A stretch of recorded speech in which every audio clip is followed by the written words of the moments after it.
बिस्मिल्लाहिर्रहमानिर्रहीम। सज्जनों ते मित्रों, मैं पंजाबी होने के नाते हर उस शख्स नाल प्यार करना हाँ जिहड़ा मेरी माँ बोली ते मेरी रेतल नाल मुहब्बत करता है, जिहड़ा मेरे देश पंजाब का मुकदमा लड़े ते तारीख नूं मसख करने वाले बदबख्तां नूं हकीकत नाल आशनाई कराए। मेरा मित्र उही है। सच्ची गल दसां ते मेरे हर ताल्लक भावें वो मुहब्बत नाल जुड़िया होवे ते भावें नफरत नाल, उहदा म्यार ही पंजाब ते पंजाबी ही।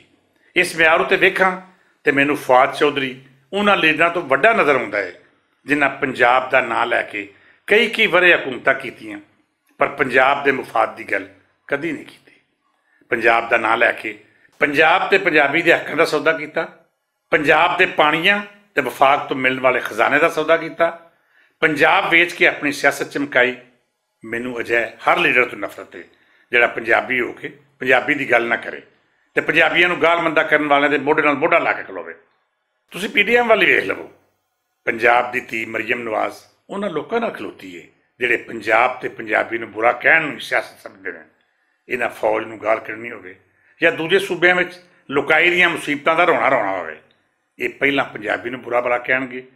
दूजे सूबे में गरीबी की गलबात होवे या सहूलतां की घाट का मामला भैड़ा पंजाब नूं आख्या जाएगा।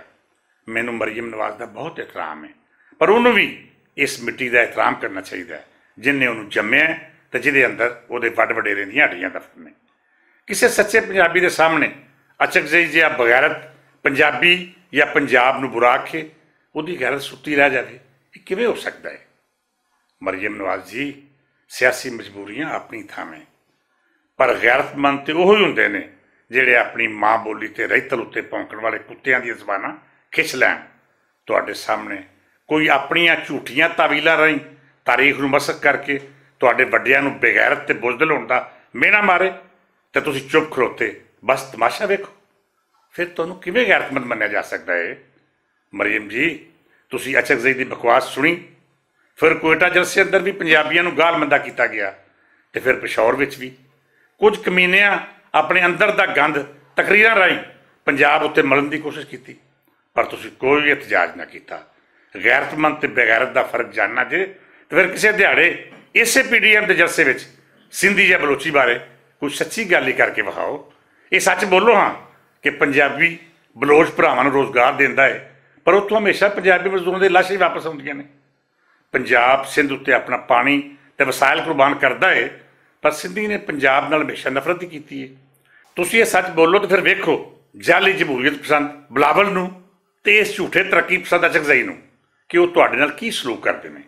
मैं ये नहीं कहता कि दूजे सूबे नाल जोड़ के नहीं खलोना चाहिए। असीं सब पाकिस्तानी हाँ ते पाकिस्तान ही साडी इजतमाही पहचान है, पर इतिहाद ते इतफाक का यह फार्मूला सब लई इक्को जिहा होना चाहिए है। पंजाब नाल नफरत ते इहनूं गाल कढ़ना ही जमहूरीयत या तरक्की पसंदी नहीं। मरियम नवाज होरी अपनी सुत्ती गैरत जगावन ते सियासत के नाल नाल पंजाबी होकर भी सोचन। गैरतमंद धीआं ते पुत्तर उस थावें थुकदे भी नहीं जिथे उन्हां दे मापियां दी इज्जत ना होवे। जिस मिट्टी अंदर तुहाडी माँ दफन है उहदी कदर करनी सीखो तां जे तुहानूं तारीख के इस बाप का हिस्सा बनना नसीब होवे जिहड़ा गैरतमंदां दा रागी होवेगा। अखीर ते मैं फवाद चौधरी नूं सलाम पेश करना हाँ जिन्हें गैरतमंद पंजाबी पुत्तर होने का सबूत दिता है। वो मैनूं हर उस थावें पंजाब का वकील बनया नज़र आता है जिथे नवाज लीग सने वड्डियां सियासी जमातां बेगैरत बन के पंजाब ते पंजाबी नूं गालां कढ़ण वाले दियां जुत्तियां सीधियां करदियां नज़र आउंदियां ने। फवाद चौधरी ने अज भी अपने ट्वीट राहीं पंजाब उत्ते भौंकण वाले कुत्तियां नूं आख्या है कि तुसीं अपनी लुटमार का हिसाब दिओ। पंजाब नूं गाल कढ़ के तुसीं बलोच या सिंधी भरावां दीआं मारूमियां तो अखां नहीं चुरा सकदे।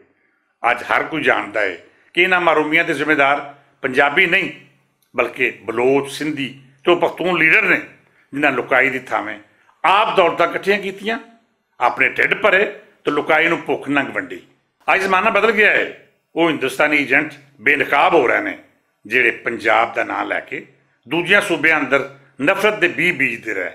मैं ये भी दस देवां कि हुण पंजाबी भी रद्दे अमल दे रहा है, उन्हें बहुत बर्दाश्त कर रहा है। अन्न पानी दे के गालां खा लियां, रोज़गार ते आसा दे के लाशां ढो लियां, हुण बहुत हो चुकी। अपनी ज़बानां नूं लगाम दिओ, नहीं तो पंजाबी तुहाडा इलाज भी कर लैणगे ते लित्तर पौला भी, जिवें वो तारीख के हर मोड़ उत्ते करदे रहे ने। दुल्ला भट्टी, अहमद खां खरल ते भगत सिंह ਅੱਜ ਵੀ ਪੰਜਾਬ ਦੇ ਜਵਾਨਾਂ ਅੰਦਰ ਗੈਰਤ ਤੇ ਅਣਖ ਬਣ ਕੇ ਜ਼ਿੰਦਾ ਹੈ। ਅੱਗ ਨਾਲ ਨਾ ਖੇਡੋ, ਨਹੀਂ ਤਾਂ ਤੁਹਾਡੇ ਹੱਥ ਵੀ ਸੜਨਗੇ ਤੇ ਪਛਵਾੜ ਵੀ। ਪੰਜਾਬ ਦਾ ਖਾ ਕੇ ਪੰਜਾਬ ਨੂੰ ਗਾਲਾਂ ਕੱਢਣ ਵਾਲੇ ਹਰਾਮਖੋਰਾਂ ਉੱਤੇ ਕਰੋੜਾਂ ਲਾਹਨਤਾਂ ਤੇ ਪੰਜਾਬ ਦਾ ਮੁਕੱਦਮਾ ਲੜਨ ਵਾਲੇ ਫਵਾਦ ਚੌਧਰੀ ਜੈ ਗੈਰਤਮੰਦ ਪੁੱਤਰਾਂ ਨੂੰ ਲੱਖ ਲੱਖ ਕਰੋੜਾਂ ਸਲਾਮਾਂ। ਖੁਦਾ ਹਾਫਿਜ਼। ਅੱਲਾ ਵੇਲੀ।